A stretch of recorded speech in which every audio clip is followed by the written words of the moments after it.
রব্বুল আলামিন পবিত্র কোরআনে 40টা বিষয়ে শপথ করেছেন, তার মধ্যে 20টা নবমণ্ডলের, 20টা ভূমণ্ডলে, 40টার ভিতরে একটা হলো ওয়াল আসর, সময়ের শপথ, যুগের কসম। আসরকে, আসরের নামাজকে আসর বলা হয়, ওই সময় দিন শেষের দিকে চলে যায়। তোমার জন্য ফজর এসেছিল, বিশাল একটা সময় তুমি জোহর পর্যন্ত পেয়েছ, ঠিক না? জোহরের পরে আসর যখন চলে এসেছে, দিনটা ঢলে যাচ্ছে, হায়াত শেষের দিকে চলে যাচ্ছে। প্রতিদিন আসর আসে, আসর এসে আমাদেরকে একটা কথা বলে, সময় শেষের দিকে, পৃথিবীর শেষের দিকে, সময়ের শপথ। ইন্নাল ইনসানা লাফি খুসর, নিশ্চয়ই মানুষ ক্ষতিগ্রস্ত। যারা সময়কে কাজে লাগাতে পারে নাই। আপনি যদি সময়কে কাজে না লাগান, একটা কথা আছে, সময়ের 1 ফুর, অসময়ের 10 ফুর। একটা কথা আছে, যখন যাহা তখন তাহা। যারা সময়কে কাজে লাগাতে পারে নাই, তারা ক্ষতিগ্রস্ত, ভয়ঙ্কর ক্ষতি। 10,000 কোটি টাকা ক্ষতি হয়ে গেলে আফসোস নাই, দিতে 10 মিনিট লাগবে না আল্লাহ। 20,000 কোটি টাকার ব্যবসা যদি সাগরে ডুবে যায়, কি এমন হবে? এতদিন 5 স্টারে খেয়েছেন, এখন একটু কাঁচামরিচ আর লবণ খাবেন। সবচেয়ে বড় ক্ষতি হলো হায়াত চলে যাওয়ার ক্ষতি। একজন আল্লাহওয়ালা নেককার ওলি আল্লাহকে যদি আপনি বলেন, আপনাকে এদিকে 20,000 কোটি টাকা দেব, অথবা 1 লক্ষ কোটি টাকা দেব, আর এদিকে একদিন হায়াত বেশি দেব, অথবা একদিন যে চলে গেছে সেটা ফেরত দেব, কোনটা নেবেন? আল্লাহওয়ালা বান্দা বলবে, আমি 30শে নভেম্বর যে চলে গেছে এটা ফেরত চাই, আমার এই টাকার দরকার নাই। আমি সকাল থেকে সন্ধ্যা পর্যন্ত আরো 2 রাকাত করে নফল নামাজ বেশি পড়ব, আরো একটা করে সাদাকা করব, আরো একবার করে জিকির করব। কারণ কবরে যাওয়ার পরে একটা জিকিরের দাম আপনি বুঝতে পারবেন, দুনিয়া পরিমাণ সম্পদ দিলেও তখন মনে করবেন যে আমার যত বাড়ি গাড়ি, টাকা পয়সা, জমিদারি, ব্যাংক ব্যালেন্স সব আমি দিয়ে দেব, আমাকে একটু যাওয়ার ব্যবস্থা করে দাও বাবা দুনিয়াতে, আমি সব লিখে দিয়ে আসবো, শুধু 2 রাকাত নামাজ আমাকে পড়ার সুযোগ আবার করে দাও। কিন্তু আর কোনোদিন আসা যাবে না। সেজন্য সময়ের কসম করেছেন আল্লাহ। উনি বরফ বিক্রি করার সময় কাস্টমার বরফ মুলাতে নিতে বরফ তো গলে যাচ্ছে, তখন তিনি বলছেন, হাই হাই হাই, আমার মূলধন শেষ হয়ে যাচ্ছে।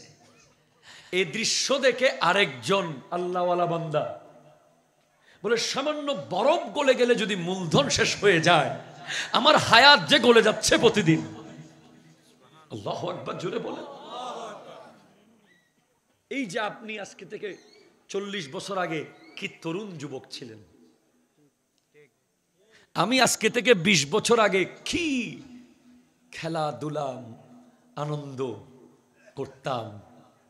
না ছিল পরিবারের চিন্তা, না ছিল মাযহাব মিল্লাতের চিন্তা, ছোট ছিলাম। কিন্তু 20টা বছর শেষ, আপনার 40টা বছর শেষ, ওনার 50টা বছর শেষ, তিনার 60 বছর শেষ। প্রশ্ন আসবে, আন উমরিহি ফিমা আফনাহু, তোমাকে যে এত বিশাল হায়াত দিয়েছি, এই হায়াত তুমি কোন কাজে লাগিয়েছ? প্রশ্ন করবেন কে? আর জোরে বলেন না, কে কে কে? আল্লাহ প্রশ্ন করবেন। এরপরে আমার আল্লাহ বলেন, ইল্লাল্লাযীনা আমানু ওয়া আমিলুস সালিহাতি ওয়া তাওয়াসাউ বিল হাক্কি ওয়া তাওয়াসাউ বিস সাবর। সুবহানাল্লাহ। ইল্লাল্লাযীনা আমানু, কিন্তু যারা ঈমান এনেছে, ওয়া আমিলুস সালিহাত, এবং নেক আমল করেছে, সৎকর্ম করেছে, ওয়া তাওয়াসাউ বিল হক, ন্যায়ের পক্ষে, সত্যের পক্ষে, সততার পক্ষে, হকের পক্ষে মানুষকে আহ্বান করেছে, ওয়া তাওয়াসাউ বিস সবর, এবং ধৈর্যের দিকে মানুষকে ডেকেছে, তারা ক্ষতিগ্রস্ত নয়।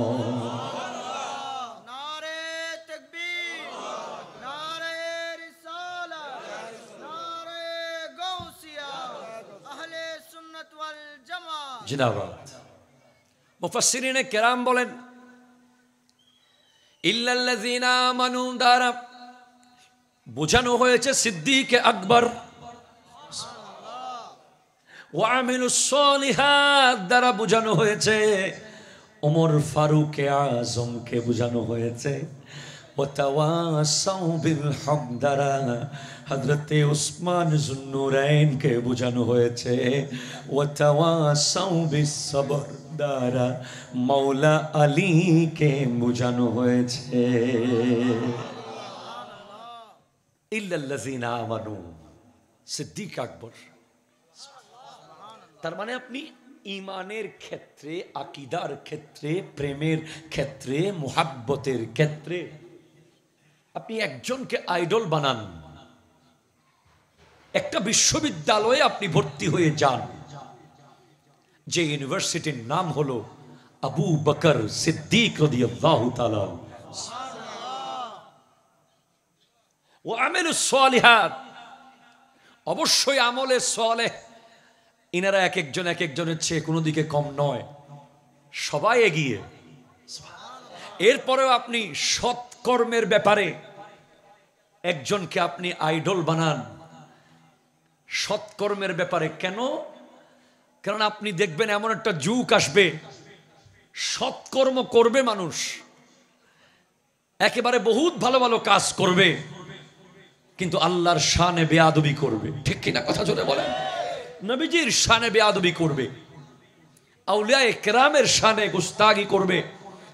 সেজন্য কঠিন আপনাকে হতে হবে যুগের প্রয়োজনে। আপনি সারা জীবন রুখসতের মধ্যে ছিলেন, আমরাও সারা জীবন রুখসতের উপরে ছিলাম, ছাড় দিয়েছি।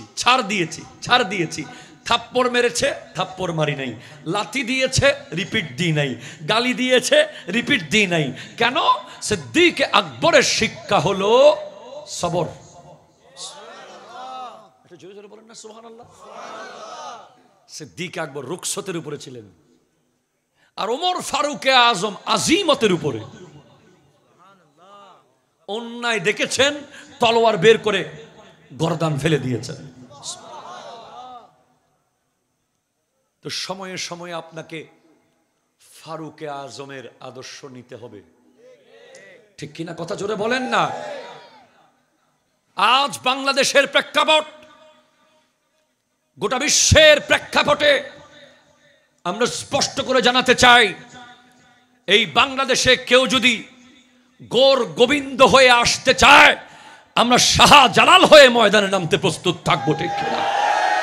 কেউ যদি ইয়াজিদ হয়ে নামতে চায়, আমরা হোসেন রাদিয়াল্লাহু তাআলা আনহুর আদর্শের সৈনিক হয়ে ময়দানে নামতে প্রস্তুত থাকব। কেউ যদি ফেরাউনের হয়ে মাঠে আসতে চায়, আমরা মূসা আলাইহিস সালামের উত্তরসূরি হয়ে ময়দানে আসব। কেউ যদি নমরুদ হয়ে আসতে চায়, আমরা হযরত ইব্রাহিম আলাইহিস সালামের উত্তরসূরি হয়ে নামব। কেউ যদি আবু জেহেলের প্রেতাত্মা হতে চায়, আমরা রাসূল আরবীর উম্মত হিসেবে কাফনের কাপড় পরে প্রয়োজনে আবার তলোয়ার নিয়ে ময়দানে নামতে প্রস্তুত থাকবো। ঠিক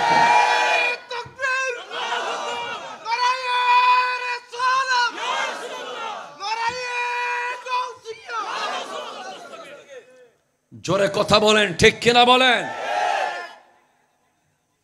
সেজন্য ইল্লাল্লাযীনা আমানু ওয়া আমিলুস সালিহাত, শুধু নামাজ, রোজা, হজ, যাকাত এগুলো শুধু আমলে সালেহ নয়, আরো আমলে সালেহ আছে। সত্য কথা বলাও আমলে সালেহ, ঠিক কিনা কথা বলে? জালেমের বিরুদ্ধে কথা বলাও আমলে সালেহ, অন্যায়ের বিরুদ্ধে দাঁড়িয়ে যাওয়া আমলে সালেহ। প্রয়োজনে আমার আল্লাহর শানে যদি কেউ বেয়াদবি করে, আমার নবীর শানে যদি কেউ গুস্তাগি করে, ওই ভারতের হিন্দু পুরোহিত যখন আমার নবীর শানে বেয়াদবি করেছিল, আমরা ঘোষণা দিয়েছিলাম প্রয়োজনে আবার তলোয়ার নিয়ে বদরের মাঠের মতো নামতে প্রস্তুত থাকব। কথা জোরে বলেন, ঠিক কিনা? বাংলাদেশেও কেউ যদি উগ্রবাদিতা ছড়াতে চায়, জঙ্গিবাদ ছড়াতে চায়, সে যেই দলের হোক, যেই মতের হোক, সে আমার ধর্মের হোক কিংবা অন্য ধর্মের হোক, কোন সন্ত্রাসের জায়গা শাহজালালের বাংলাদেশে হবে না, ঠিক কিনা কথা বলেন?